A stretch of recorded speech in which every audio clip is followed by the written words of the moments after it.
Today I made 2.08% on my prop firm account using a very straightforward trading strategy, and in this video I will be showing you the trades that I took as well as the strategy I used to take them. Now I don't want to waste any time in this video, so let's just get straight into it. So for those of you who've been watching the channel for a while, you know that this is how I like to trade.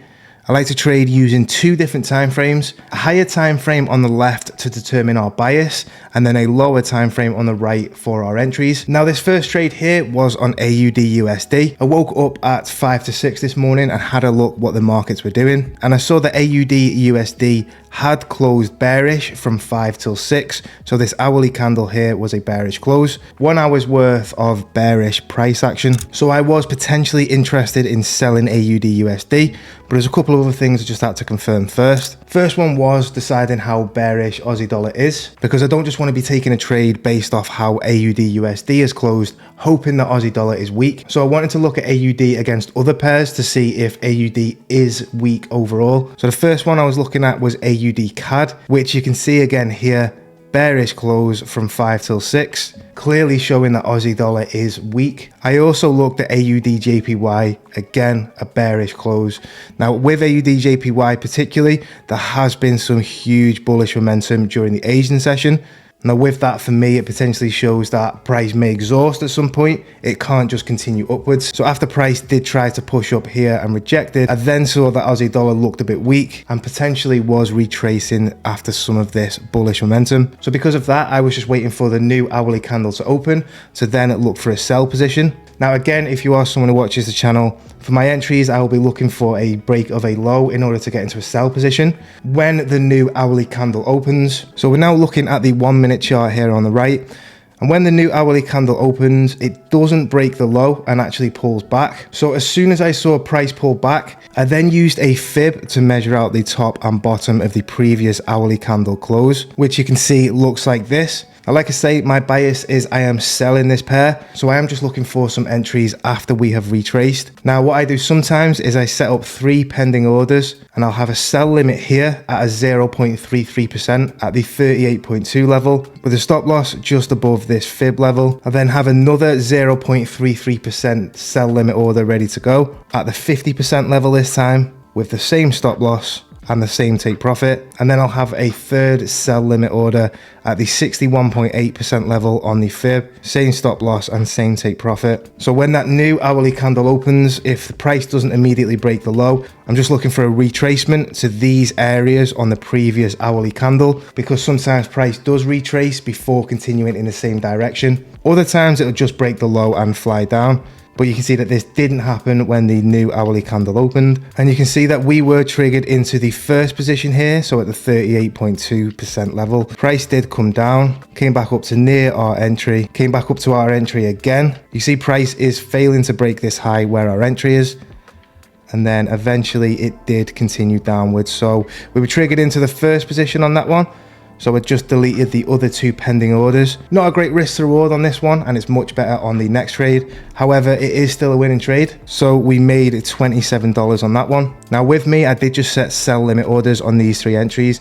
However, if you want to be a little bit more precise, you could be looking for some bearish momentum when you get to your entries. So instead of just having a sell limit order where if price comes into your area, you trigger it in, you could just wait and have a look around here and look for a potential entry. For this one, for instance, once price came up here, we've got the top wick rejection on the 1 minute chart just after the new hourly candle opens. And then we've got this bearish candle here. So once you see this bearish momentum, you could be looking for a sell position. That's if you would prefer to wait to see what price does at these levels for each entry. Whereas for me, I just thought price was going to continue downwards. So I was happy to put the sell limit orders in and just see what happened. Next trade here was at the same time on cadjpy. Now I don't usually enter 2 trades at the same time, so 2 pairs on the same hourly candle. However, I do just want to try and get my challenge across the line now. So I'm happy to take a little bit more of a risk and be a little bit more aggressive.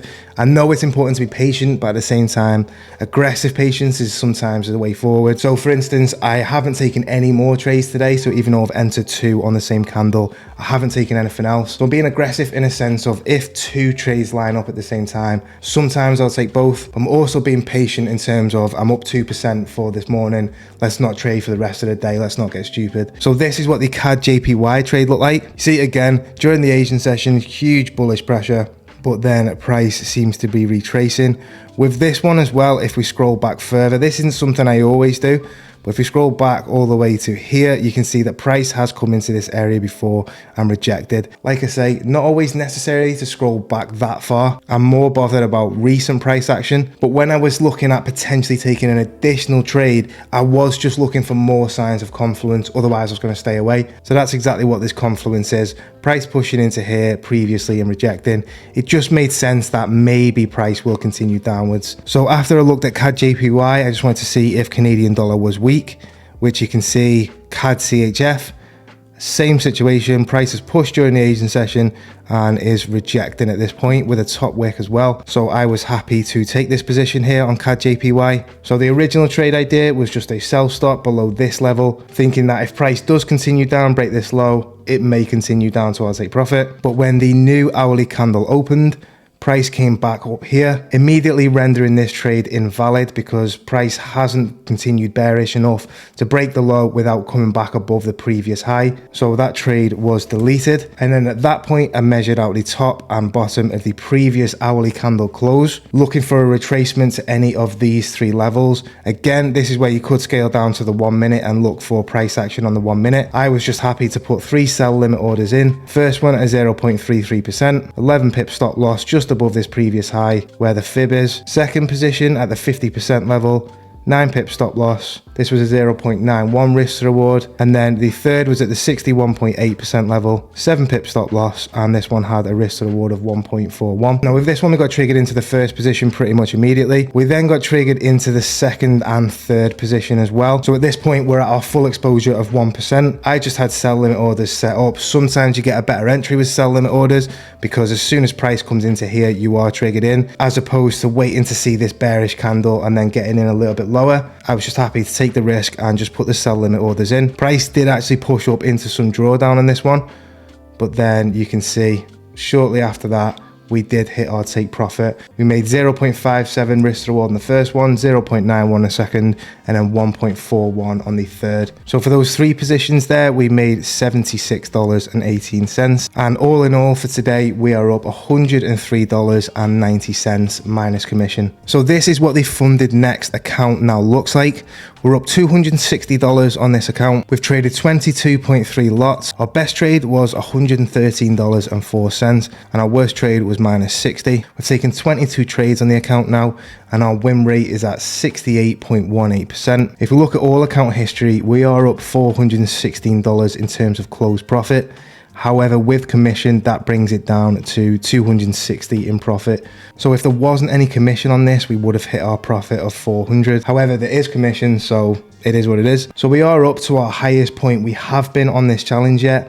So hopefully we can continue with this momentum, because I have got a lot of prop firm challenges I would love to pass. And what I'm hoping to do is, if we can get phase one of this account over the line, I'll then buy social trader tools so I can copy all of my trades onto each account. So when I'm on verification on this funded next challenge, those trades will be sent over to my Definitive funding accounts that I've got and the FTMO challenges that I've got. So any trade that I take on this account will be copied onto those accounts too, just so I don't have to keep logging into different accounts all the time. That's the plan. I know it's not always going to work out like that. Trading is so hard. It's something I've only realized recently, now that I've been trying to manually trade, that it is really hard. However, manually trading an account is so much more satisfying than just attaching an EA onto it and just hoping for the best. You can learn from each trade that you take. Every winner, every loser, it just builds you into a better trader. It's also future proof. So if the EAs stop working at some point, manual trading is still going to work, and it really is just the way forward. So fingers crossed, keep this momentum going. It is Friday today, so obviously there'll be no more trades taken until Monday, so I will catch back up with you then.